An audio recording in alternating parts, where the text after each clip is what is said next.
12:11 in the a.m. on Sunday morning, technically, Deshaun, and East Coast, the only legitimate time zone. We just finished watching a pretty good day of Sweet 16 basketball. Not great, not the worst, not the best I've ever seen. Deshaun, how you doing, man? How's life? I'm good, man. Just like I said, just watching some solid basketball today. I was happy for the most part for what I saw today. It was a lot of good games. A lot of people stepped up, and obviously, I mean, it's March, man. What can you say about it? Like it's been great so far. Yeah, I feel like so. Let's start with this. First and foremost, do you have your beer with you? Yeah, I was gonna go with a little Goodman style today, and I also got my my fat. Oh, you got so two. I mean, double fisting it. Look at you. One doesn't really just get things done. So what I got is it's the Stone and Joy by IPA, right? I think I've told you about this before. The Stone Brewery, what they do is they make these really, really hoppy IPAs that you got to drink. The whole point is to get you to drink them quick so you don't store them. So they say enjoy by in the day that you should drink them by. And this one, I don't know if I get this joke or I get this reference. You might need to help me out with this day. It's you're supposed to drink it by 4:20, right? Okay. And they call it a blazy IPA, and they say that it is blazingly fresh. Do you understand what that means? Do you get that joke? Do you get that reference? No idea. Doesn't resonate at all. Doesn't resonate at all. All right, over the hood there. So maybe we can. One of our listeners can help us out with that. Yeah, maybe someone could inform us what's going on with that. Because, I'm a little behind times. I'm older, so yeah, it seems like a joke that's kind of going over my head a little bit. The big story today probably just defense, right? If every single game was kind of decided by that end of the floor, whether it was Oregon State being able to completely take away anything that Loyola wanted to do, whether it was the way that Baylor shut down Villanova for like the last 13 minutes of that game, whether it was Arkansas finding a way to take away Max Asmus for the last 18 minutes of that game, whether it was what we just watched Houston do to Syracuse on the defensive end of the floor. It felt like the story of this game was very much teams figuring out what they had to do on the defensive end of the floor to be able to win. Yeah, I would say so. To those points, all of the points you made were very much true. I mean, Oregon State just found a way to just – I don't know if Oregon State found a way more or less. I think Loyola just shot it absolutely terrible. They just didn't have a good shooting night. But it's still Oregon State still had to, get the official stop and rebound. And they did a good job of switching defenses and keeping Loyola on their toes. Villanova was awesome first half as far as like watching the game. Maybe not the stats in the game, but as far as just like watching the game, looking at the eye test of the game, I was excited watching it. And I was wondering when I knew Baylor would, get to the next gear. I was wondering if Villanova would be able to keep up with that next gear. And I mean, they didn't, but it just proves how good, even on a bad shooting night that, how good Baylor is, when freaking Jared Butler and those guys aren't really putting out numbers and Davion is doing his thing and no one else is putting up numbers. Adam can come off the bench and just like Adam Flagler can come off the bench and just get you buckets, and Mayer and those guys can come in and step in and help a ton. Well, let's start with that game first and foremost before we go into anything else, because I think that was there's plenty I want to talk about with Arkansas. And we obviously have to get to Loyola and Houston. Yeah. But, I thought that game was the most interesting because I was my really favorite game today. Yeah, I was really impressed with what Jay Wright's game plan was from the jump. What he wanted to do was get JRE kind of isolated 17 feet away from the basket against one of Baylor's bigs. Yep. And he wanted to find a way to get Justin Moore to be able to dribble into post-ups against Jared Butler and against Maceo Teague and against Adam Flagler. Yeah. That was his game plan. And defensively, like, look, what they were doing with their 1 through 5 switching when they played the lineup and the 2-3 zone, I thought was really, really, really smart. Yeah, I love what Slater did today, man. Yeah, he was helpful. Well, give me your take on Villanova's first half, their performance, Jay Wright's game plan, because I thought it was really, really savvy what he wanted to do. I mean, honestly, what JRE started to do was pretty decent, but I mean, obviously, it didn't finish off as well. But I liked more or less what you just talked about with like Justin Moore was doing more with the guards that were guarding him. Like they kept JRE 15 feet out for a good bit to space the floor a little bit, and then just let Justin just go and post, and where he literally I watched a possession where he dribbled the ball from the left block to the middle of the block, to the middle of the paint, and then to the other side of to the other block, and then find a way to get a bucket. So like they were the purpose of it was to punish Baylor's guards in the interior, and they did just that, man. I was very happy about how the game was going. I just wanted to see if Villanova, without Colin Gillespie, could take that next step, and it looked like they were getting there. But when good teams are pushed and they push back, can you withstand the run? And I mean, Villanova just didn't have enough. It was very simple. Baylor is just an overwhelming team. Obviously, they're going to give you what they're going to give you defensively. There's no quit on that end, but just being able to put that kind of pressure on you, even when they're not shooting their best from the perimeter, they can still find a way to get a bucket. Their guards can find ways to get buckets and put pressure on the guards and the defensive line. It was telling the difference in teams. Yeah, it was. I mean, their defensive pressure, man, was just crazy. Like it feels like Baylor always has these stretches, right?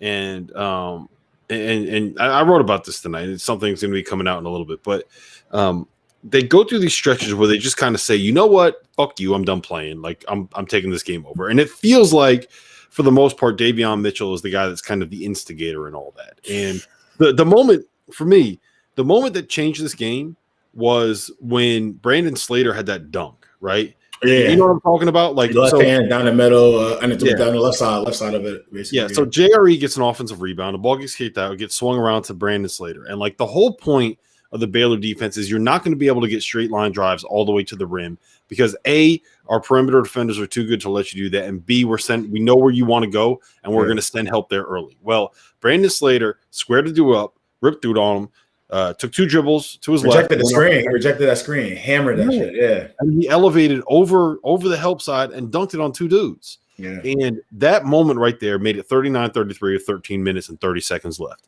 And that was when I was like, well, shit, okay, this might be the end of Baylor, because if they're giving up that, then there's no way that they're going to be able to win this game, because like that's what they do. Their entire offense or defense is designed to take that away. Yeah, and what happened was afterwards, Villanova didn't score for another 2 minutes. Yeah. Right. Then they got that bucket. I think it was might have been Justin Moore got a post up and scored.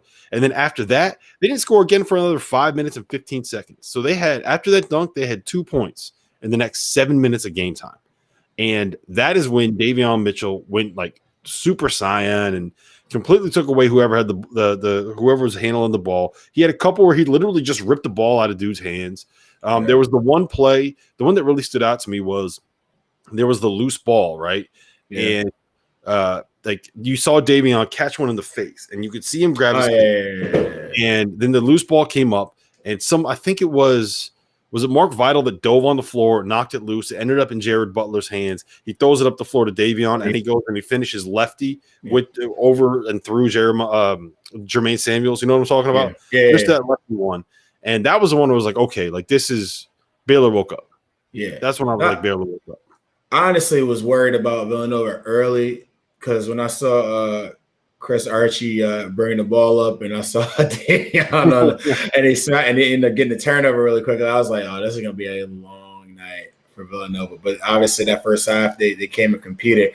But then what I thought the first half was going to be, the second half turned out being that. Like they turned it up and they finished strong, man. It was a great game to watch, but I enjoyed the fact that I picked. Obviously, I would love to see Baylor and Gonzaga, and watching the second half of that game kind of reassured me that even when Baylor's playing bad, they got enough dogs on the floor that they can figure something out and still possibly like win a game. Yeah, it was really impressive, and for me, like I don't we don't need to make this be like the Davion Mitchell stream or the Davion Mitchell podcast, but like he's so good. He's tough. He's so good. And it's not just like, so the defense is elite, right? We all know that. He shoots 46% from three, which is about as good as you can get. I don't think he's really shown off his full range of passing this season. I think that'll happen next year when he gets to the NBA and there's more space. He gets put in more ball screens, all that. To me, like, his ability to go from a standstill to top speed it's not human. Like his burst is so far beyond elite that like I don't even know if there's a word for it, man. It's ridiculous. This guy, someone said, does Dauster actually know anything, or does he just wear fitted hats that look good? First and foremost, like this fitted hat is kind of old, man. It's just like it's like a lucky one. No, but the answer is no. I don't know a fucking thing. But yeah, he's just talking. I'm just talking. But like, yeah, like Davion Mitchell's ability to blow by people is just, it's ridiculous how he can get to the rim. And I think that, to me, like he's the best player on this Baylor roster. And I feel like he might be the most underrated player in not maybe in the tournament, maybe in the Big 12, maybe in the country, maybe in the NBA draft rankings, whatever. Like I just don't understand. If he falls outside the top 20 day, then all of those general managers that did not pick him in the top 20 they need to fire their scouting departments. Like he's definitely slept on in the country. I don't think anybody is sleeping on him in the Big 12. They saw him up close and personal. Very talented, very talented individual. I have a question now. Do you think it's probably a really dumb question, but like most of your questions are, so go ahead. Most of them tend to be from time to time, but I have some decent ones. But I'm just curious, like, what you thought of Daniels' performance tonight. Obviously, it wasn't great, and it wasn't his greatest performance. We know that. But do you even think, like, if he were to even chip in 8 points, like I felt bad because, like, he just did not do anything today.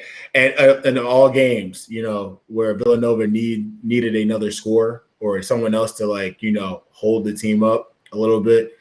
And you kind of they depend on him. They didn't really depend on Archie, obviously. That's not the big like, and obviously GRE could have done could have done better. But like, what do you think? Do you think it would have made a difference at all? Because that nagged me the second half. It nagged me the second half thinking about what JRE and Daniels didn't do. Yeah, like it was the JRE thing I kind of expected, because as soon as they put Vital on him, I knew that was going to shut that faucet off. Like he wasn't going to be able to do anything against Mark Vital. The Caleb Daniels one, like I just don't think this was the game for him, man. Like the big thing for him is I feel like he needs stuff created for him. I don't think that I thought he was going to be better kind of in isolation based off of what I heard from him and what I saw from him at Tulane than he was this season. Mm-hmm. And I think not having someone that can make life easier for him, so he could be more of a finisher as opposed to just just a finisher as opposed to a guy that actually creates stuff, I think is something that hurt him a little bit this year, especially with Gillespie being out. So, and like, look, there's lots of people that have had bad games against Baylor. Yeah, definitely. You know, so it's not a big deal. I mean, I didn't know Jermaine Samuels was gonna play as well as he played today. I thought it was gonna be tough for him. Yeah. Granted, he's a senior though, but I thought it was gonna be tougher for him because of it's no slight or anything like that. It's just he does a little bit of everything, and he doesn't do everything great. Like he does a little bit of everything really well. So I thought that the versatility would be a kind of a problem for him. Granted, he's a tweener, but I thought that versatility with the guards, being able to guard those positions would be an issue for him, and then finding a way to score would be an issue for him with Mark Vital and those guys being around him. Now that he did pretty well, so like I was just more or less, I thought Caleb and JRE could have done some more. It probably would have swayed the game a little bit. Yeah, I mean, we should have seen Jermaine Samuels having a big game coming, just because like he's so big and so strong that when Baylor goes with those 4-guard lineups, like he's the guy that can create. He should be able to take advantage. Yeah, and he did. Like he played. I don't know if you could ask for much more out of Jermaine Samuels than what he did. And then look, like Villanova struggled. Like they were very bad in the second half, but I think that that's the kind of thing that should have been expected based off of what this matchup was, how good Baylor is, and who Villanova's missing. So like I don't think that Villanova should be upset or whatever like that. No, man. They've done great. When you win 2 national titles, you don't want those moral victories, but like What more do you want? Like, what more are you asking for? Yeah, You know? missing one of their leading scorers. You guys went out there. They played their ass off. They played hard. Granted, they beat two teams they were supposed to beat. I kind of still think, but I kind of feel like the way they played the first half. Obviously, they had their shooting issues in the second half. I kind of was happy with the way Villanova played today. Excuse me. Yeah. All right. So where do you want to go next? Let's go to Arkansas Oral Roberts just because it's the same. I was okay. Oral Roberts. Let me ask you this. Did you think that the shot was going in? I thought it was a good look. I didn't know if it was going in or not. I can't lie to you and say, yeah, I thought it was. I mean, he shot the ball somewhat decent for the most part, but it was a good look for a last shot. And if he made it, I wouldn't have been. You can't get better than that. You can't get a better shot than that. It was a good shot. I thought he had a good chance of making it. It didn't fall that way. It is what it is. Like, he played a great game. I was more disappointed with. Like, all right, so we talked about like the adjustments Arkansas made, which I thought they did a great job, because this is more or less like we have a scheme, we have a scouting report we're gonna focus on, and we're gonna try to get the ball out of his hands and make everybody else beat us, which is cool. Like, it's a smart thing with basically the leading scorer in college basketball. I wonder why Oral Roberts didn't make certain adjustments. All right, so they're doubling him in the backcourt early. Yeah. So the first couple times they're leaking the ball up and they take the first shot, which is understandable. You're going to get that shot. You get a wide open three, and these guys are somewhat decent shooters, so you got to shoot the shot. You shoot your shots. They missed those shots. After a while, they started doubling later in the backcourt, so closer to half court. How come their coach doesn't have the guys that are being guarded, raise up higher? So now he doesn't have to settle for jump shots, and you can possibly get layups. Like, they were making this such a long pass because they were waiting there for the pass to come. He's playing 2-on-1 in the backcourt dribbling. So then you have these passes, not like they're getting there, and now they have to settle for jump shots because now we can't attack. Or they not even have to settle. They just didn't attack and take advantage of they didn't take advantage of the opportunity where you have somebody running at you late to go. Like, they just settled for jump shots. Then it got to a point where A. Smith didn't even trust to get them the ball anymore. He tried to dribble through double teams. And I kind of felt like they didn't get – I didn't think the double team was that much of a creative thing to stop them, to stop Oral Roberts. I thought that the coach would have made an adjustment throughout the game at a certain point in time. Yeah, I mean, we've seen Muss do this before, right? Like when they were playing Auburn. I remember specifically when they were playing Auburn, when Auburn had Sharif Cooper. It was like his third game back. Mm-hmm. Auburn was up by 19 in the second half, and Muss went to that defense where they double teamed Sharif as soon as he got to half court. They ran two guys at him, they made him pass, and they dared somebody else to beat him. And Auburn couldn't do it. I was honestly surprised it took Muss to that long to make the adjustments that he made. Mm-hmm. And what we saw, like down the stretch, I mean, Arkansas basically let the other dudes shoot wide open. They were like, look, if y'all are gonna make it, man, you're gonna make it, and we're gonna lose. But they didn't make them like that. Those are the guys that you want. Like Max Asmus and Kevin O'Banner are both awesome and are probably going to be making a lot of money playing basketball. Yeah, definitely. Somewhere on this planet, if not in the NBA at some point. They finished fourth in the Summit League. So when you have two dudes that are that good and you finish fourth in your conference, like that probably tells you something about what's on the rest of that roster. And daring those other guys to beat you was the way that you always had to do it. Now, part of the reason why they got down, it was twofold. One, I didn't understand why he didn't go at Max Asmus every single possession. For the last 15 minutes, literally all they did was get a switch to force Max Asmus to guard Jalen Tate or Moses Moody or somebody else that he could back down, have that dude dribble into a post-up, and then go score. That's literally what it was. It was that and let Justin Smith get offensive rebound. That is everything that Arkansas did, and it worked. Yeah. I don't understand why it took him that long to be able to make that change, and I don't understand why it took him so long to just double Max Asmus and get the ball out of his hands. And I think that's why it was he got there. Muss got there, and Muss, like, to his credit, Muss is actually. I don't know what his perception is nationally today, and maybe you do, but like he's a very, very good in-game coach when it comes to figuring out ways to be able to do what he needs to do to win a basketball game. He's very good. For sure. Like I definitely don't doubt his coach. I mean, it took him a while, like you said, to get to it. But once he got to it, I kind of felt like he had a counter if it didn't work, and he never needed one because they struggled with it immediately once he got to it. The other issue I had was with O'Banner, and like what the plan is with O'Banner in general. Like now, once again, the first 2 games, he shot the ball very well from 3, and that helps open up the rest of his game. But to a certain point, it's like, all right, we know you're going to pick and pop. So it was not one time in the game where the coach or Banner, excuse me, in general, just actually came and hit someone on the screen to create the mismatch or the disadvantage, even just to hold the big for a second so that he could get his shot. It was literally just a slip fest the entire time, and they didn't even get a screen. So it's just no one's touching you. There's no screen, so you don't have to even stunt anything. They just stayed in front. And it was just like they wasted opportunities offensively that obviously that slip helped them out early in the tournament against certain teams that weren't prepared for that. But this team plays small. Arkansas, I mean, we said that. We said that they were coming in. Like the thing about Arkansas was that Justin Smith was going to be the equalizer there. Yeah. Like when you go small, you're not going to be able to do the same things that you were able to do. Exactly. And it didn't really O'Banner didn't do any of the things they needed to do to actually attempt to win. They shot the ball really well, and I feel like the players went out there and did the best they could as players.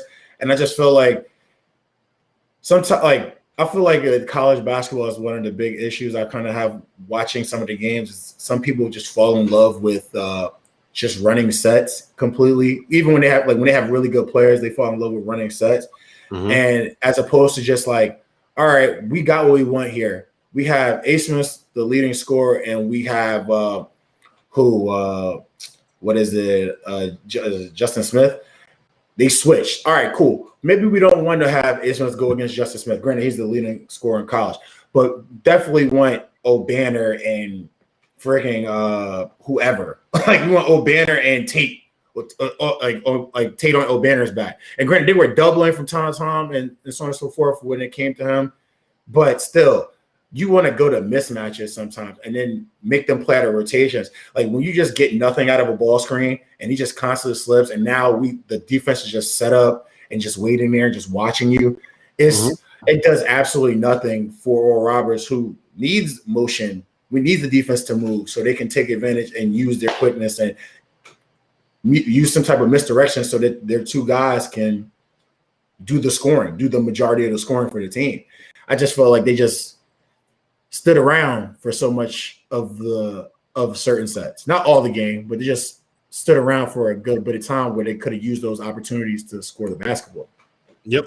No, I'm with you. It was taking advantage of mismatches. That sucks, man. On the one hand, like getting Oral Roberts to this point it's something that very, very few people could have been able to do. But there were also things that you could have done in that second half that I think might have helped him. But at the same time, he was able to get Max Asmus down. He was able to scheme it so well that he was able to get the nation's leading scorer against a team that knew the nation's leading scorer was going to be the focal point of the offense. He scored 25 points, and the only answer was for Arkansas to send 2 guys at him. Yeah. So you're right. It's also, getting to the point that they were at took a hell of a coaching job. So that was fun. It was a fun run. Oral Roberts was a fun team.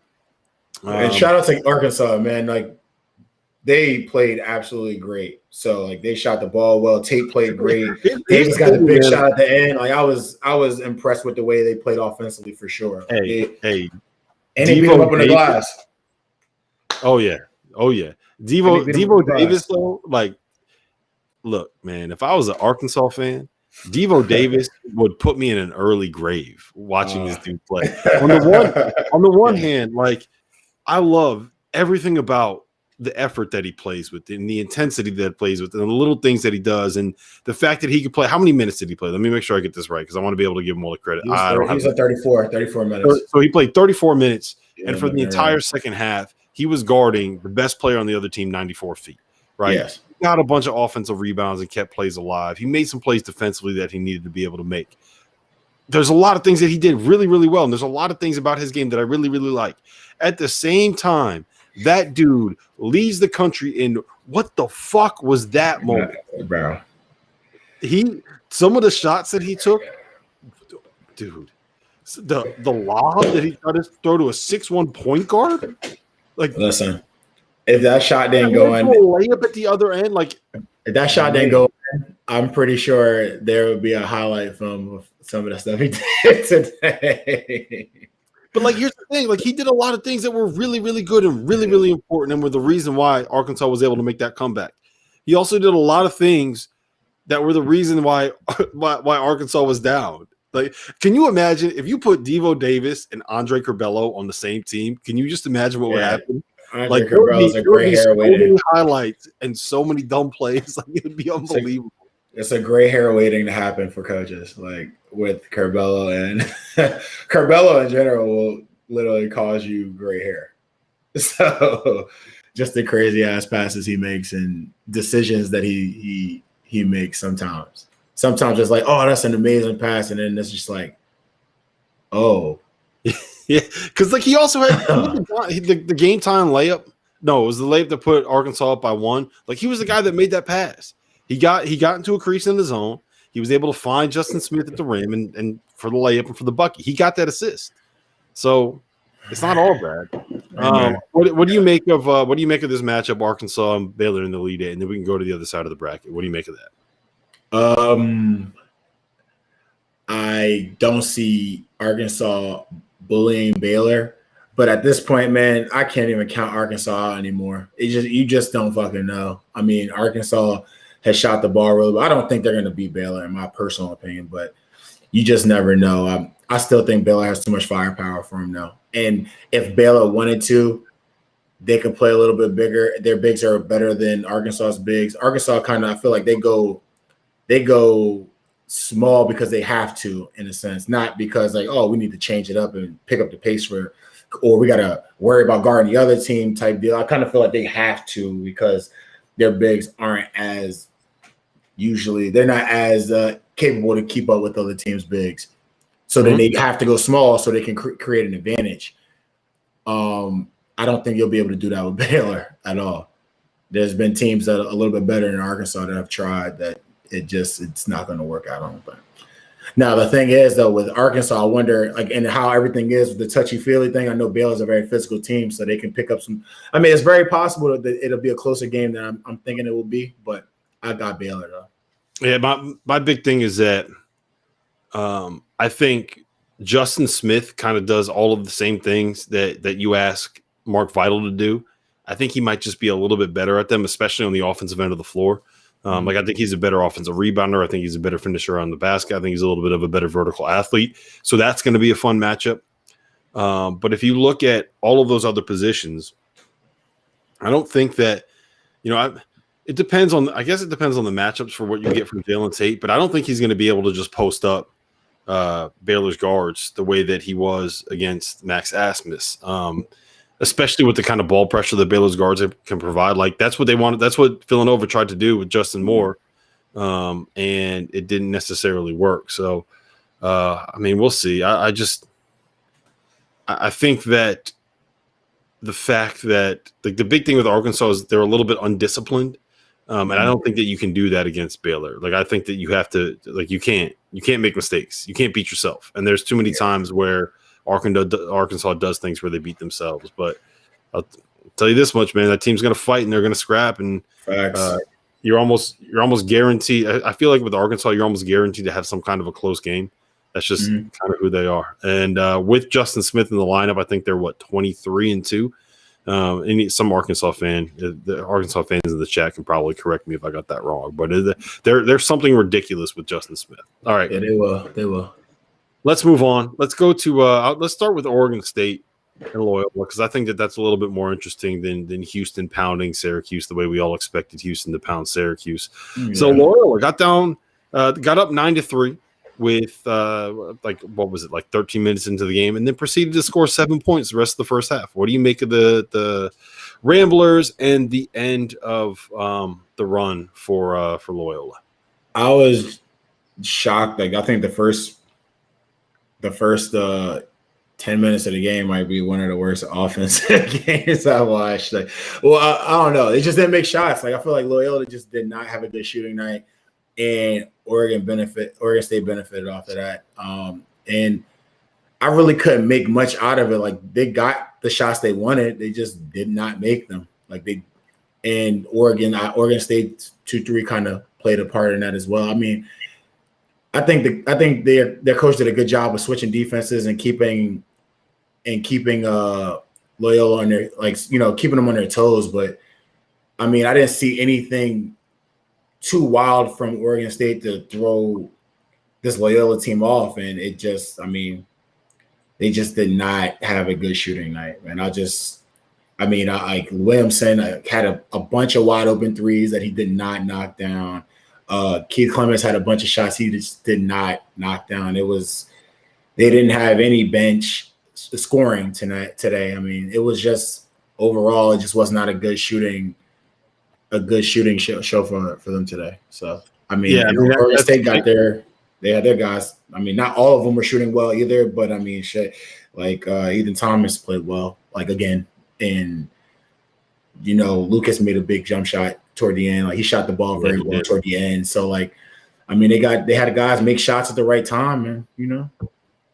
Yeah, for me, the big thing was, I think when Porter Moser goes back and watches this film, he's probably going to say, we more or less got the shots that we wanted, right? I don't think he's going to say they got a bunch of open threes against that zone that they probably should hit, and they had some stuff around the rim with Krutwig that he probably normally finishes, and there's nights where that happens. I hate to go back to the cliche, it's a make or miss game day. But there's a lot of times where it's just there's nights when you don't have the shots going down. And looking at this game that was just by definition, if you watch the game, or what it was. I mean, if you watch this team play against other teams that they played during the tournament, I'm not saying they shot the ball absolutely lights out tremendous. I mean, what they're going to bring defensively, and they brought that defensively today. It's just, they make more shots than they made tonight. And if this team shoots a little bit better, the game is, I kind of feel different. They got a lot of good shots that they just didn't make. And I think, honestly, I think it was a confidence thing, because it wasn't just threes, and it wasn't just finishing around the basket. They missed free throws too. Guys, they shot terrible. Missed front ends from the free throw. I think they missed 7 free throws, and a bunch of them were at meaningful points in the game when Loyola still had a chance to be able to make a run. It was, I don't know. I thought that Loyola is probably not going to. We have there's already someone. Oh yeah, Rex. What was your analysis of the game, Rex? Yeah, break it down for me, Rex. Tell me how Oregon State's switching defense. Type that out for us. Loyola was going to do it. Break it down for me. Let me know why you thought, what adjustments Wayne Tinkle made offensively to be able to actually operate against that Loyola Chicago defense. Because I have thoughts of my own, but I'm going to wait for Rex's analysis. Yeah, he seems like he knows what he's talking about. Yeah, he definitely knows what he's talking about. I hope that's not Rex Chapman, because if that's actually Rex Chapman, then I'm going to feel like an idiot. Definitely. It's probably not Rex Chapman. It's probably not. Yeah, it's definitely not. What would Rex Chapman be doing in the chat of this stream? Yeah, randomly. Is it Rex? Yeah. So we'll do. Okay. Yeah, we'll do. Well, I'm waiting on. I'm on the edge of my seat, Rex. I'm waiting for. I cannot wait for this breakdown. But yeah, Loyola got the shots that they wanted. They did not make them. I think that it's really simplistic to say that, but I really do think that that's what it was. But look, you got to give all the credit in the world. I thought Ethan Thompson was unbelievable in this game. Yeah, he played well. I mean, friggin' what's his name played well as well. I can't even friggin' pronounce his name. Shit. It's what is it? Wayrith? I can't even pronounce his first name. But yeah. Alatishe? Alatishe. There we go. I was going to say, I couldn't even pronounce his first name. He was really good too.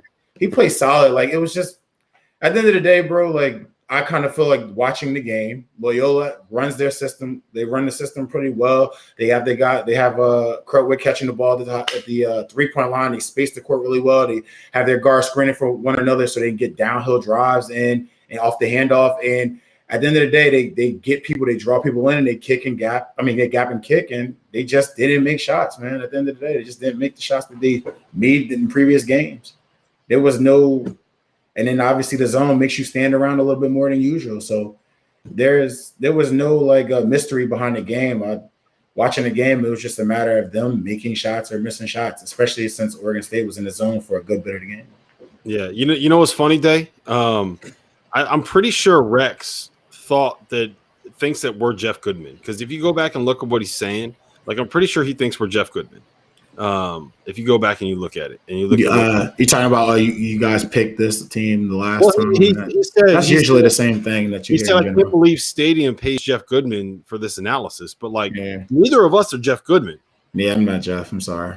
That's Jeff Goodman right there. That's Jeff Goodman right there. That's hey, Jeff Goodman right there. Boy, what's up, man? Who's ripping on me? Who's ripping on me? Someone named Rex. We think it's Rex Chapman, but Rex Chapman is much better looking than this guy, so maybe it's not him. What's up, boys? It's nothing much, bro. How was your day, man? How was it? Your day? Yeah. Fuck, I'm too old for this shit. I'm too old to do this back and forth bullshit. Even in the same city, like normally, like I'm running from city to city. I'm like this wore my ass out. Yeah, 15 minutes away. You're tired. You're getting old. It's this is not in your wheelhouse anymore. Jeff, hey, Day, show him the beer you got. Oh, bro, I decided to go with the Jeff Goodman tonight. Oh, you know what? Damn, I'm so excited to crack it open. Hold on, I'm retweeting, and then I'm in. I'm getting my blue. Look at you multitasking. It's so good. Look at you multitasking. Do you guys see what I got? What I got? I don't know if you can see this. What does that say? Oh, yeah. Oh, interesting. It's hanging over the freezer right there. You know what? I bought it, but it's too small. So I was going to put it on. It's like an extra large, but it must have shrunk or something. So, like, if I put it on, you guys would have laughed at me. So I couldn't put it on. I just put it on the fridge. Hey, look, Jeff, we're going to laugh at you regardless of the shirt that you have on. I know, but it's really tight. It looks like a schmedium, you know? It'll look like a schmedium, and I can't have that. I can't have Davion losing even more respect for me. No, trust me, you're good. You're always getting my book, John. Always. Hey, look, always. I will have no more slander of Rex on this live stream. He's a big dog guy. No more slander of Rex. Rex is now my guy. Rex, what's up? Rex is now. We will only refer to him on this stream as the legend Rex. There we go. I can live with that. If he likes one of us, I'm cool. I'm not trying. Andrew said Goodman is tired from the broad ripple run in Indy. I don't know what that is, but it sounds about right. But there was no running for me today. Actually, no, there was running at the end through the rain. It was fucking pouring when I came out of Hinkle. So I didn't. Norlander warned me. You know, he looks at the weather. He's sitting next to me. I swear he won't even look at me. He's got two masks on. Did you see the get up for Norlander? Yeah, I did. Two masks. He's doing a hand sanitizer every 3 seconds. I'm like, nerdy. Like, come on, man. Like I'm all for being safe, but like, take it easy there, kid. You're stressing me out a little bit right now. Yeah, exactly. Like, man, there you go. Every time I look over, he's doing this shit. I'm like, don't shame this guy before you get some people in here talking about you again. All right, so Goodman, we were finishing up a discussion about Loyola and Oregon State, just kind of how I don't even remember what we were talking about. That it was no, that's not even. My mind is shot. It was more or less that we both thought that that Loyola basically got the shots that they would want to get. Like if when Porter goes back and watches that tape, he's going to say, okay, like this is what we wanted. We got this shot here. This is the shot that we were looking for. And sometimes your shots just don't go down. And I think it was that sounds simplistic, but I feel like that's kind of what it ended up being. I feel like, all right, and Dave, you can answer this more than either of us, but like, isn't so much of it just about like if you're making your open, uncontested shots on that day and the other team isn't? Like, I know there's obviously way more to it than that, but of course, ultimately, that often determines who wins the game. Like one team's making uncontested shots, the other team's not. You know, you go 3 for 18 from 3. It's hard to win a game that way. Very much so. I mean, unless you're Baylor. Yeah, that's what I'm saying. But like they shot 21% from 3. Like the game, like you just brought up, obviously open shots are very important and easy baskets. And they didn't get many easy baskets because, whenever Oregon State did score, they're set up in that zone and they have to pass around it. And they got tons of wide open shots that they just did not knock down. Williamson had tons of shots he just did not make that he would normally make. And he was frustrated. And he was frustrated. Yeah, exactly. You can say it. They at the end of the game, when the game was legit over, you could see him frustrated walking off the court. The hug that they held a hug for at least a minute and 45 seconds to try to calm him down. Like it wasn't. It didn't work out tonight. They didn't shoot the ball well. I felt like they got some of the same shots that I saw the guys get against Illinois and other teams that they just didn't get, and they ended up losing the game. And hey, it is what it is. Oregon State, shout out to them. They played. They won the game. They made shots, but yeah. And to be clear, like I want people to understand we're not saying that Oregon State shouldn't have won that game. Exactly, yeah. Steven, the first thing I said when we got on here was Ethan Thompson was awesome and he was unbelievable. Yeah. He made every big play. And over the course of that game, how many moments in that game did Oregon State make a play or make a shot or get an offensive rebound where you're like, oh man, that's a huge play. Like the three that Lucas hit with like a minute left was a big one to put him up 7. Yeah. What is it, Alatishi? I don't know. Yeah, I get his name right. Alatishi got the offensive rebound and putback he got over Krutwig was an enormous play. And Oregon State probably had a half dozen of those where if something goes a different way in that moment, then the game's probably going to be a different outcome. So you have to credit them for that. Like they went out and they won this game. But I just don't think the whole thing about coaching is you're trying to and correct me if you think I'm wrong, Day. It's about creating the shots that you want to be able to get and limiting the other teams to the shots you want them to take, right? Yeah. That's the entire point of the game. Yeah. And I think that when Porter Moser watches this tape, he's going to be happy with the way that they executed and the shots that they got. Sometimes they don't go down. Yes, I firmly believe that if they make half of those shots, they win the game. So, it's not a knock on Oregon State. Oregon State did what they're supposed to do. When it was their turn to make shots, they made the shots. So that's just the game. But in my opinion, I feel that if Loyola makes half of those shots, they win this game pretty easily. They got the shots they wanted. Joe, I just want to shout out Joe. Joe, I'm happy you're in a good mood. Tough day for your Wildcats. Yeah, but they were playing with house money. I think every Villanova fan I ran into walking out of Hinkle was just like, you know what? We did the best we could. We fought with Baylor for 30 minutes. They were right there, and then Davion Mitchell just turned that shit up. 30 minutes. 30 minutes is fair. 30 minutes is definitely fair. Yeah. They fought. You said, I saw, Rob, a tweet you had, which was you think Davion Mitchell's a top 20 pick in this draft. You might be right. Listen, I'm not even sure he couldn't go higher than that in this draft. Like, you can't find – there's a big drop-off after the top 5 or 6 guys. I don't know. Again, I don't know how good he is offensively in the league, but I know he's going to be an elite level defender. And to me, if like a guy like Andre Roberson can stay in the league as long as he has, why can't Davion Mitchell? I think he'll be better than that, Jeff. I think that he will be good enough offensively. Part of it is because his pull-up game is there, right? Like he's got the in-between game. He's shooting 46 around the hoop. Yeah, I was going to say that would probably be the most important thing. He's finishing the basket. So good at blowing by people and getting by him off the dribble. Like Dave, we were talking about this before. Yeah. His ability to go from like a standstill to top speed is like it's one step, and he's there, and he's at top speed. And the other part of it is like if you watch all of the film and watch all of the ball screens that he gets put in, like he can make those reads. I think he can play point guard at the NBA level. Like he can go right. I was going to ask you, do you think he's a point guard? I don't think that he's a guy you want playing full time. I was going to say because I was going to literally ask you to name the point guards and guards you think would be able to go in the draft because it's like tons of guards. Well, so here's my take, and that's why I wonder where he's at from our conversation about Ayo and freaking every other guard. You got 2 guards in his team that are really talented.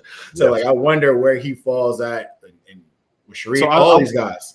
I want both of you guys' take on this. I think that he will be. I think his floor is Javon Carter, right? And Javon Carter is a guy who just signed a 3-year, $11 million deal. Was really good for. Was it Memphis? Who did he play for in the bubble? Was it Memphis? Nah, Suns. Was it Suns? Yeah. He played. He was really good in the bubble. I haven't. I'm honestly not up to on what's going on with the NBA right now. I've been kind of involved with this, but he was really good in the bubble and got a 3-year, $11 million extension. I think that's what Davion Mitchell's floor is. I think he's a little bit better than Javon because I think he's a better. He's got more upside as like a pure point guard and offensively because of his burst and what he can do against the spacing of an NBA offense. But I also think like he can. There's a very real possibility that he could end up being the next Patrick Beverley. I don't think that that's out of the question. And I think when you're picking somebody in the kind of like the late teens to the early 20s, if you can get a guy that is someone that will get a second contract in the NBA as a floor to someone that can be like a starter. Is Patrick? Would you call him an all-star caliber player? No. Who? Beverly? No. Beverly, like, not a chance. No chance. All-star team? Never. No disrespect to him. It just never had it. Beverly's a good. He's a good starter, right? A good starter. Well, that's what I'm saying. I kind of feel like Beverly is an amazing defensive role player. Like he does his job better than anybody. So, I can see him being at 6'2".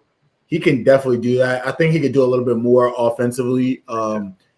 So I don't know. Just is it the issue with me and him as far as like his game? I just wonder how he translates in the point guard spot. I mean, because if I compare him to like you say, the ceiling is like Beverly. I mean, looking at Beverly's game, they put him in the corner a good bit, and he's not really the point guard on the floor. He guards the point guard, but he's usually on this team he's not even the point guard on the team as far as running the offense and setting up offense and setting up plays and everything like that. It's more of like, he's a catch and shoot guy for his team. Where I feel like Davion needs the ball in his hand and he can do a little bit more offensively in that setting. I don't know, in the NBA setting maybe differently, but looking at his game right now, second unit. I think he can be a second unit guy that if he shoots it well enough, right, you can play him at either spot. If he doesn't, then he's just the defensive. He's a guy that comes in and is kind of to me, a specialist as a defender. Yep. All right, let's move on to Houston and Syracuse. Goodman, you were at that game. That one was at Hinkle, right? You were at Hinkle? That was the last game. Yeah, it was the last game of the night. And it was honestly, it was the worst of the four. It was by far the worst of the four. You never thought Syracuse had a chance. They went down early. They caught up. They pulled up and made it like 20-20. And after that, it was never in doubt. I mean, Buddy couldn't make shots from deep. He made one, I think, of 9 from 3. Dolezaj kept picking up fouls. They were just outmatched in the toughness department and in the athleticism department, frankly. Like it was a mismatch. It was a mismatch, to be honest. From start to finish. Yeah. I mean, geez, they at one point I think they said Syracuse was shooting 13 for 45 or 46. It was like pretty bad. They couldn't make any threes. They couldn't make shots, and Houston after they missed, just ran the ball down their throat and got buckets. And then if they did get back into 2-3, like Goran, I mean, he was dunking in the zone. Those dudes are men. They don't have any length. They don't have any length to them, but damn, do they fight you? They're tough as hell. I'm curious. I just wanted to Actually, no. I'll ask this question later. Go ahead, Rob. I'd rather ask this question later. I kind of feel I was just gonna say that it was nice to see Dejan Giroux be able to get out there and really contribute, because I think that he's a guy that he does a lot of things for this team. Yeah. And I think that knowing what, I don't know exactly how much pain that he's in, but that's what I was going to ask you. But I think that he is I don't think he doesn't strike me as the kind of guy. He's the kind of kid that is going to come out here and just try to make it seem like he's hurt to try to score points or make himself seem cool. He was cramping up too. I think he was cramping up. You saw him grabbing his leg and stuff like that.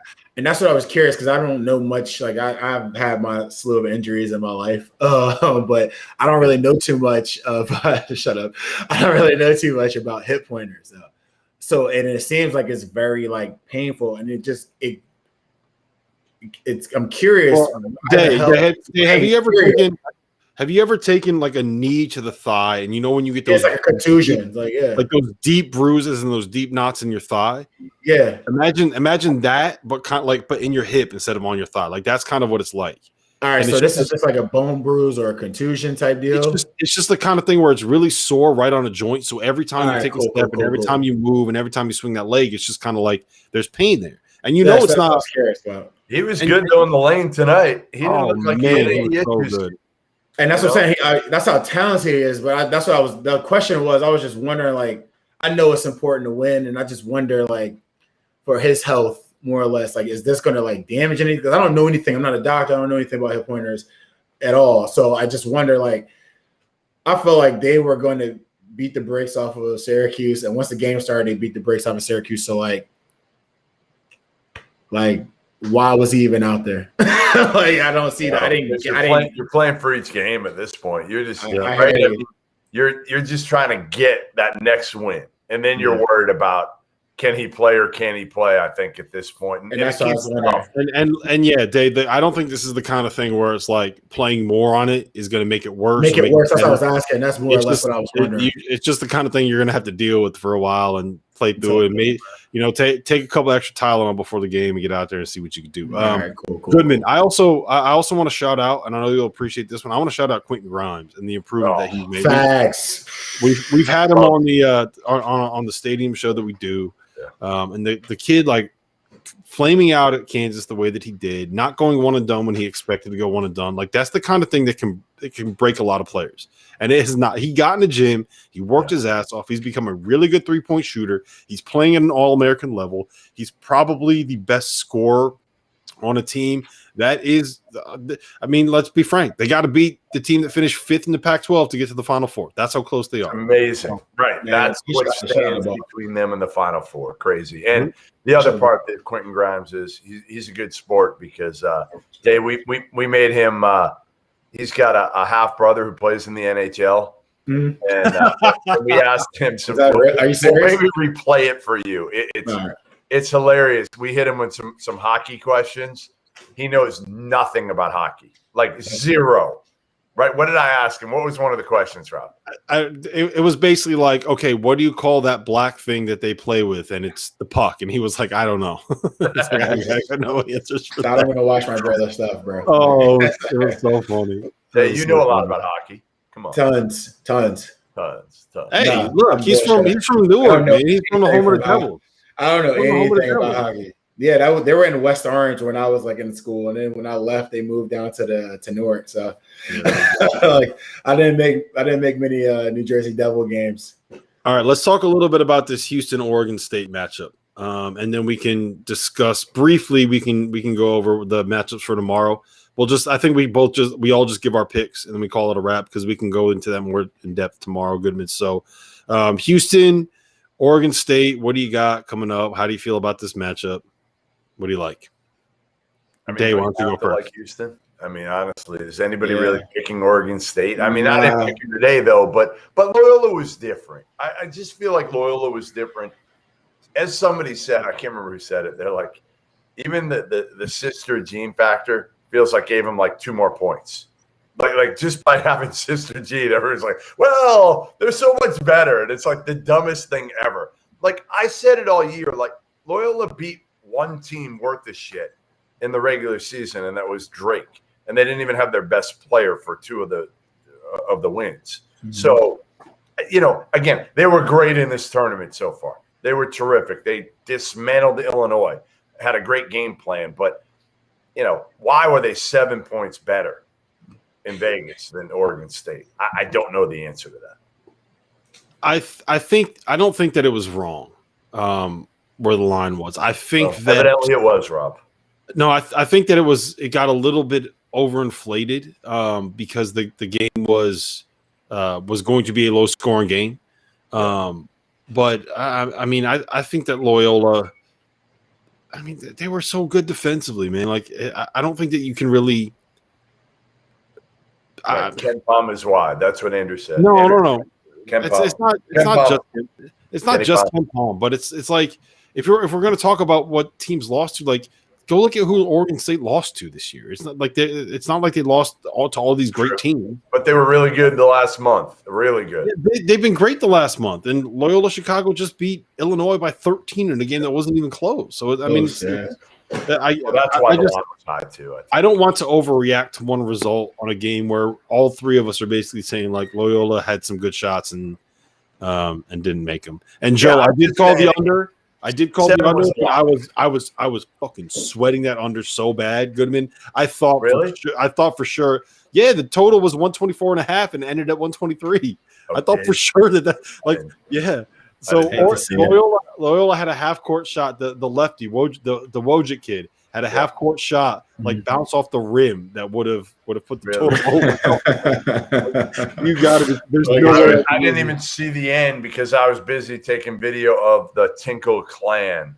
They were going nuts. Yeah, they were good. They were funny. The daughter, one of the daughters, is she was absolutely entertaining as hell at the end. So it's always fun for me to watch that. Like, and this year you kind of have to. We don't have any access. Obviously, we're not way down low, so you really want to try to get like, all right, what family member at the end of a close game can you get close to one of the family members? I think that's the most entertaining thing you're getting right now. Yep. Yeah. All right, Jeff. Todd has a message for us.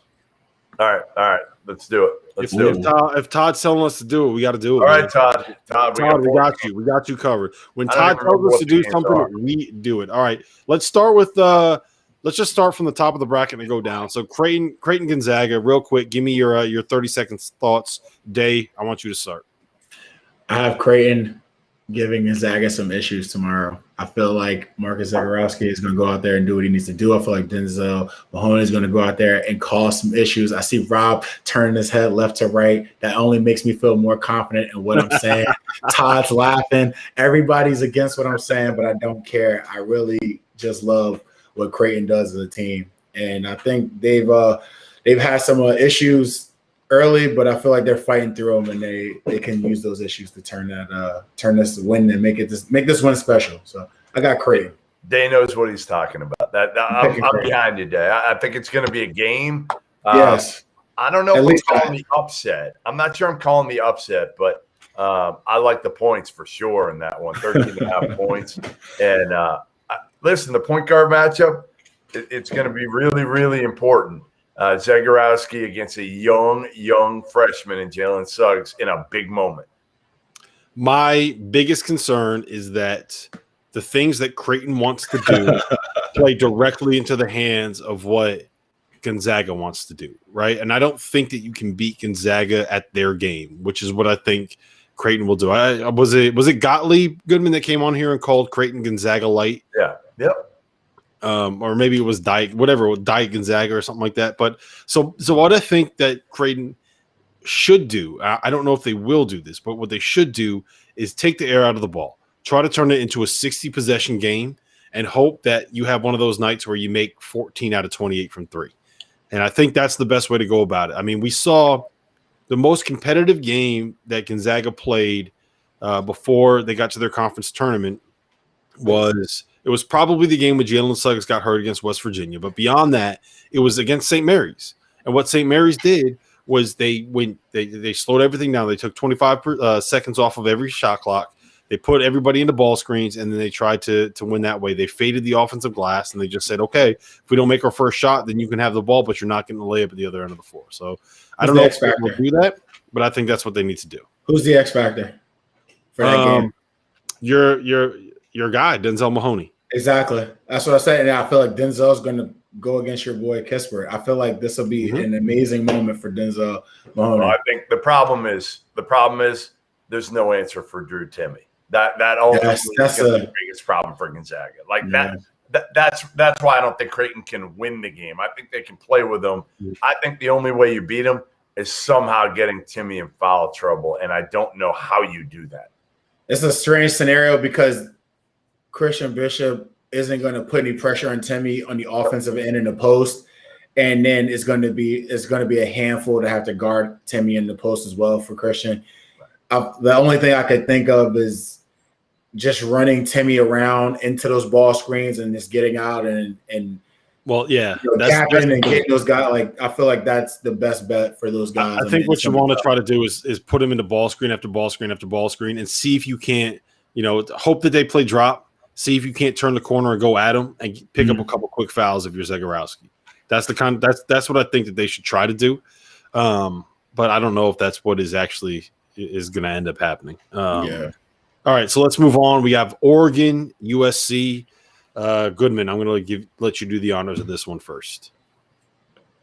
I think USC is super talented with the Mobleys, but I think it's close enough. I'm going to go with the coaching matchup here, and I trust Dana Altman in these situations. Dana Altman is he's elite level. If you look at in the NCAA tournament and in like February, his record is ridiculous. It's ridiculous, and they've had to kind of reinvent themselves a little bit this year. This isn't your typical Dana Altman team. He doesn't really have a rim protector. He's had to go small, so I think it's taken a little while. And he just got Will Richardson back, a month ago? I mean, they've only had him for about a month or so. So I think they're hitting their stride. And I don't think you're going to see another performance of Evan Mobley like the last one. Really? Or Isaiah Mobley. Isaiah, yeah, okay. Isaiah, I was caught off guard. I was like, Goodman. Yeah, Evan Mobley's going to be just fine. Isaiah is not going to drain like 5 threes. I'm with you. The concern I have is that I do think the Mobleys are like all Oregon wants to do is space you out and try to attack the mismatches and find where they can win one-on-one. It's very like they went from a swing heavy offense to something that's very kind of NBA-esque in the sense that they really just try to put 5 guys on the floor that can play on the perimeter and attack a mismatch. And you can do that when Luka Garza is one of the guys that's trying to guard on the perimeter.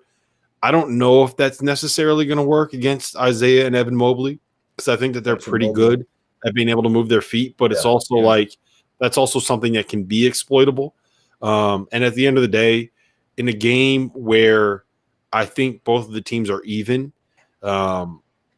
Oregon's getting points, and like Jeff said, they got the better coach. So that's kind of where I think that I'm gonna lean. And yes, Joe, Rex, guys, I know that USC blew the doors off Oregon. Had just come back. Richardson, it's a different Oregon team right now. It is. Yes. It's I agree with that, and I also think that it was.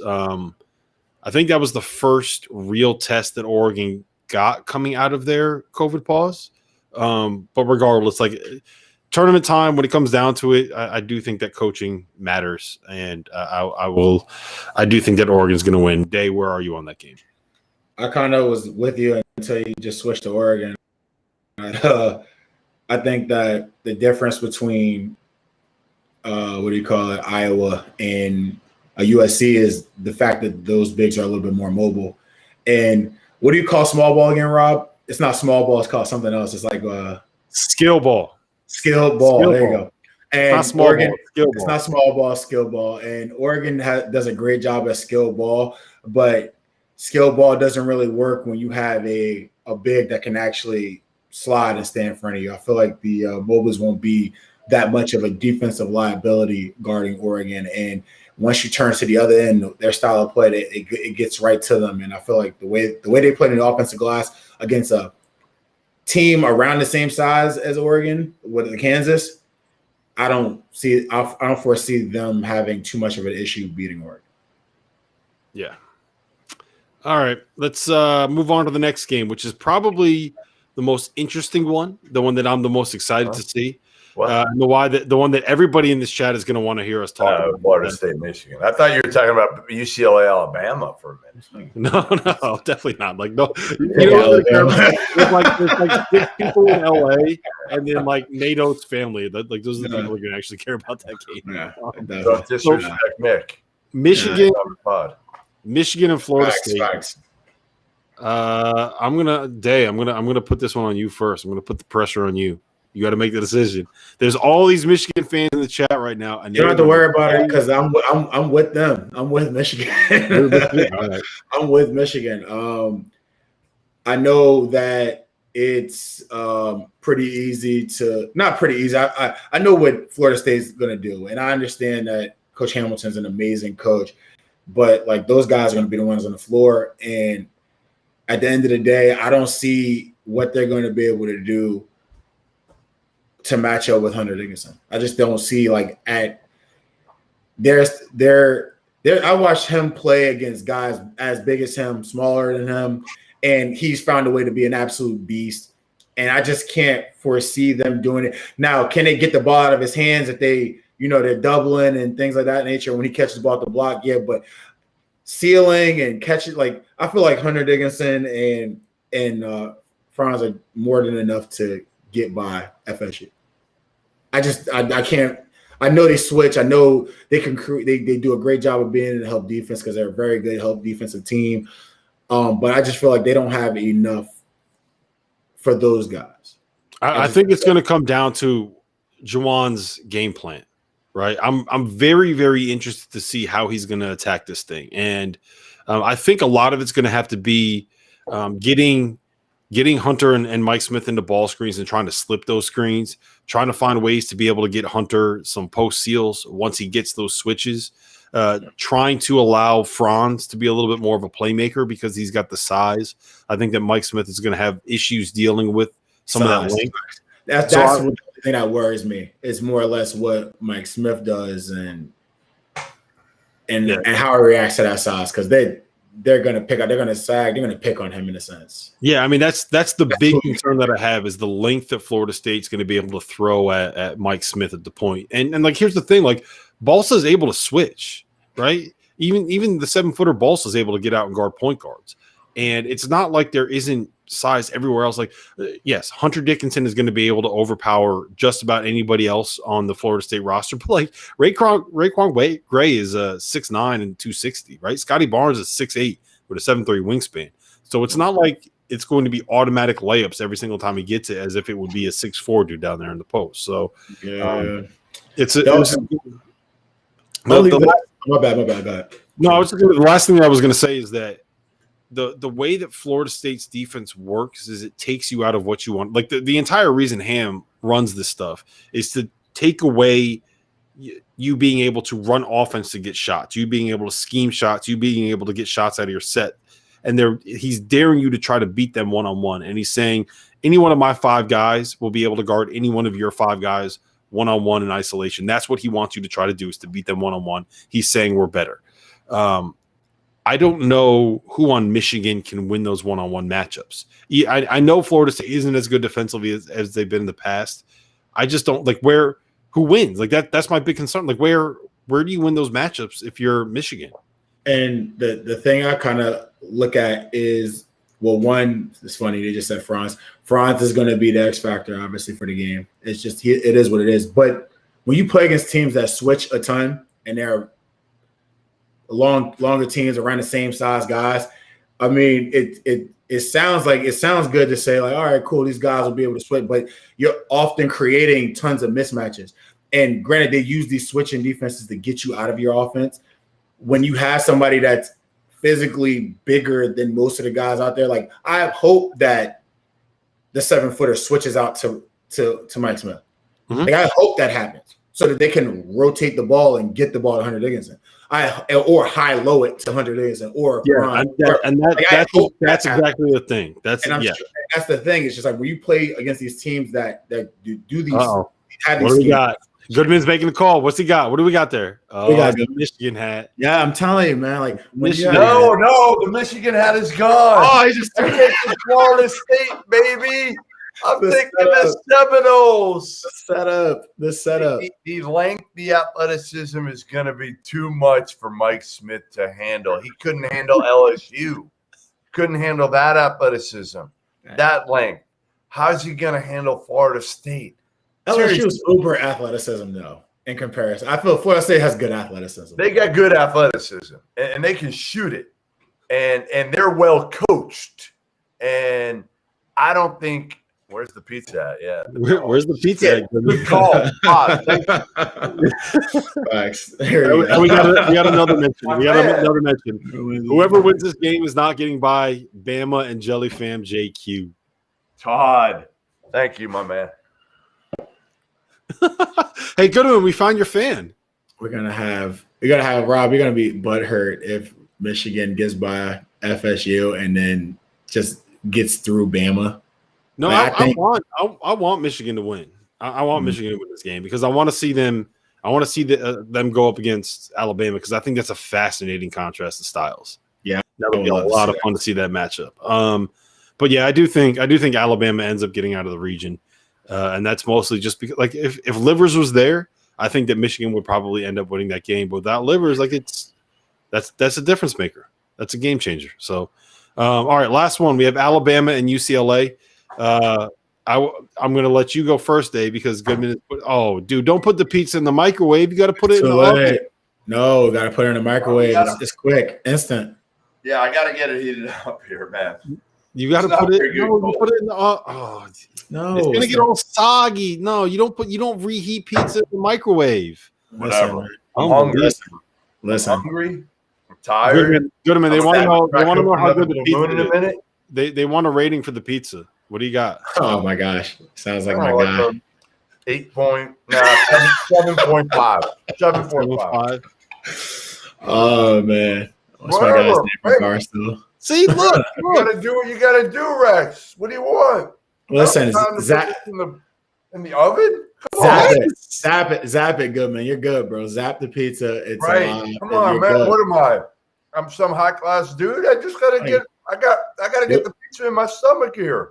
They want you to be Rachel Ray, bro. They want you to be Rachel Ray. Hold on, 400. You know what you could do? Just put it in the toaster oven. Put it on toast and let it do that. That'll make it go quicker. But you can't put it in the microwave. It gets soggy. That's ridiculous. Everybody knows this. That's ridiculous. Stop the toaster. Stop the toaster.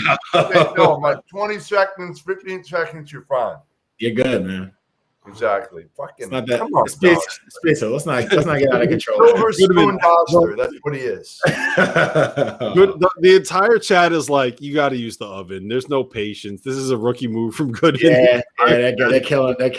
All right, wait. Rightfully so. Thank you. Everybody in the chat. Thank you, guys. I stand by it. I don't care. All right. Enjoy yourself, Goodman. All right, real quick. Let's do Alabama, UCLA, and get the hell out of here. It's getting late. Bama. Yeah, a couple quick questions. What would I do in the Texas job? Come on. Rob, what am I going to do in the Texas job? There's no job that Goodman wouldn't hire Chris Beard for. Absolutely none. Oh, yeah. I give him a blank check for this one, though. For Texas, you fill in the number. It doesn't matter. We have to have you. Indiana, I do think Porter Moser would be Rex knows his shit. I told you guys. Rex, you guys doubted Rex. You guys doubted Rex. I didn't doubt Rex. I didn't doubt Rex first and foremost. It's fine right now. You know what I got on it? I got some hamburg, some jalapenos, some banana peppers. Oh, not bad. Yeah, that's not bad. Yeah. You're not going to make the pizza what it was when it first came out of the oven. It's not bad. It's not going to be what it was. What time is it? It's 1:24. I mean, come on, man. It tastes great. Joe Weezy could play in the league if he can defend a little bit better and make shots. Yeah. I mean, we've seen other players go into the NBA and shoot the absolute lights out. So Joe Weezy has an opportunity if somebody likes him to do so. Hey, this is who I would hire at Indiana. I would get players. I would cheat my balls off, and I would get players. That's all we were talking about is ethics and morals. Yeah, exactly. I'm gonna get players. And just let them play. I'm gonna roll the ball out. That definitely won't be the case. I think I see you as a tactical guy. I don't know why. I just feel like you would portray it as you're rolling the balls out, but you have an entire scheme put together. I want to steal somebody. No, he would. Goodman would not have a scheme. He would hire somebody. Oh yeah, of course. I would. Yeah, that's smart. He gets it. He would hire somebody to have a scheme. All right, this has been fun. I think we're gonna do this again tomorrow because why the fuck not? Exactly. I'll do it again tomorrow. I don't know if I'm gonna make it to 4 games. Can Rex show back up though? Can Rex come back? Yeah, Rex, we'll see you tomorrow. Todd, we'll see you tomorrow. Joe, everybody be back tomorrow. Please. Maybe they'll wait a little bit longer for me tomorrow. I mean, what is this shit? We had to get it going, man. We had to get it going, Coach. mayhem. All right. Sorry. We'll see you Sorry, guys Coach. tomorrow.